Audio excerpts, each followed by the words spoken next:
In the section 2, we will be discussing about Ethereum's token standards, which is the ERC20 standards. What are ERC223 standards? We will create our own custom token on Ethereum and we will deploy it. Today in this video, we will be learning about token generation. We will be discussing how to create a token smart contract using Solidity, how to write it in cost-efficient manner like using inline assembly language of Solidity, and more. First of all, we will directly dive into the code. Everyone hates to learn theoretically, right? So let's dive into the code first, and then let's discuss about inline assembly language, how to write it more efficient manner. Firstly, like I said, you always have to start your contract with defining the version of the Solidity.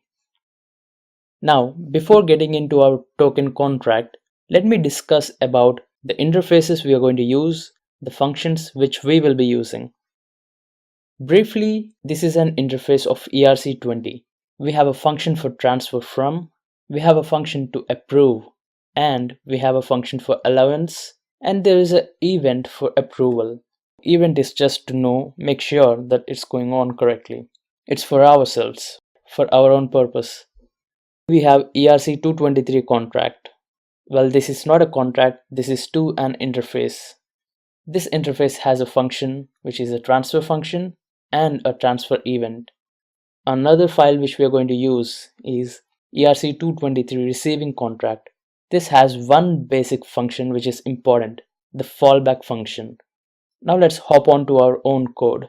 To put it simply, we will be using these all three files. We will import all the three files and then we'll write our own contract. Our contract mainly has the name of our contract, the symbol, the decimal, and the total value supply. This has to be in the constructor. Firstly, we can import here. Since we have all the files in our browser itself, you don't have to specifically select the path from somewhere else.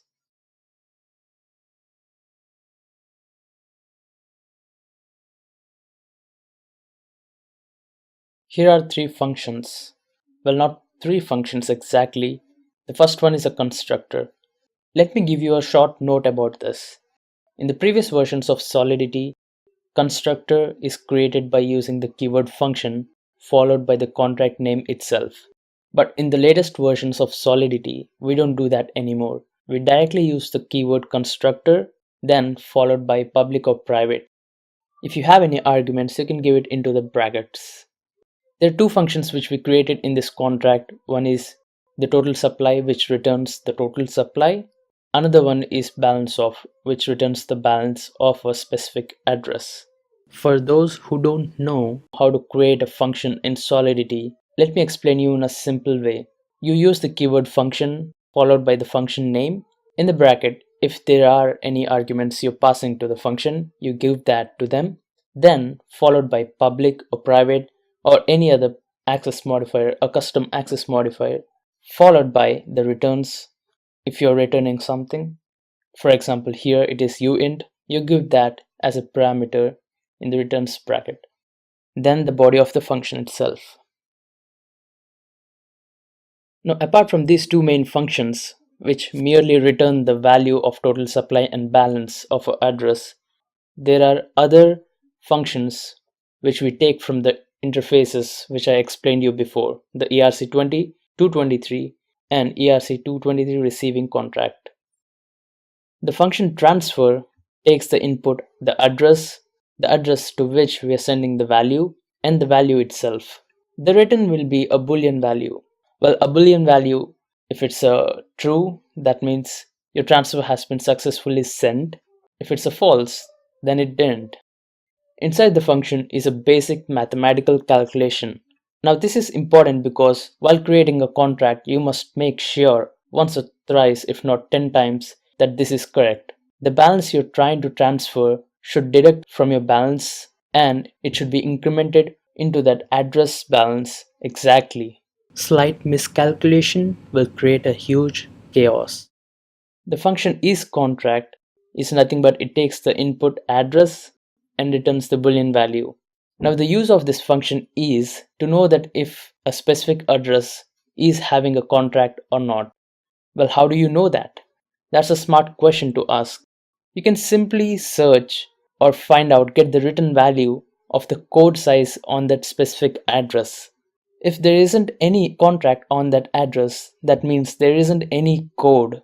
That means the code size will be obviously 0. By any chance, if the code size returns greater than 0, that means a contract is present. This makes sure that you're not sending value to a address which has a contract. Here is another transfer from function. A transfer from function has three input parameters. One is the from address from which you're transferring the value, the to address to which you're transferring the amount, and the amount itself. Like other transfer functions, this has the same returns, which is boolean.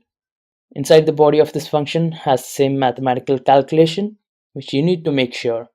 The bottom two functions are just for allowance and an approval. Simply put, this is how to create a smart contract for token generation. The key points to take here is you need to mainly mention the token name, token symbol, the decimal, which will be generally 18, and the total supply in the constructor. Apart from these, other functions are merely your choice. Well, don't take that completely because some functions are mandatory, and these functions you can find it in the Ethereum's website. On the Ethereum, you can find the standard token functionalities. To create an ERC20 token, you need to actually have all the functions which is specified on this ethereum.org website. Lastly, I would like to discuss about the inline assembly language I was talking about. The reason why I'm mentioning this is this reduces the cost of a transfer function or any other functions dramatically. Well, not always, but if you are using for loop or if else clause in a function body, then there are pretty good chances that you can decrease the gas cost of that function. How do you do that? Pros and cons of inline assembly first of all is inline assembly language is a low level language to interact with. That means it's hard to understand and get it through your head. It can be used to provide cost efficient functions sometimes. And although it is cost efficient at times, we generally won't use it as it is hard to understand, like I said. At the same time, sometimes it can be less cost efficient too. Now remember, all this blockchain field is continuously being updated, so things which are correct in the past couple of weeks might be wrong. Thus, you need to bear this in mind that as of now, I believe that inline assembly language can reduce the gas cost in particular circumstances only. I will be explaining about how to create a contract using inline assembly language later on in the coming videos.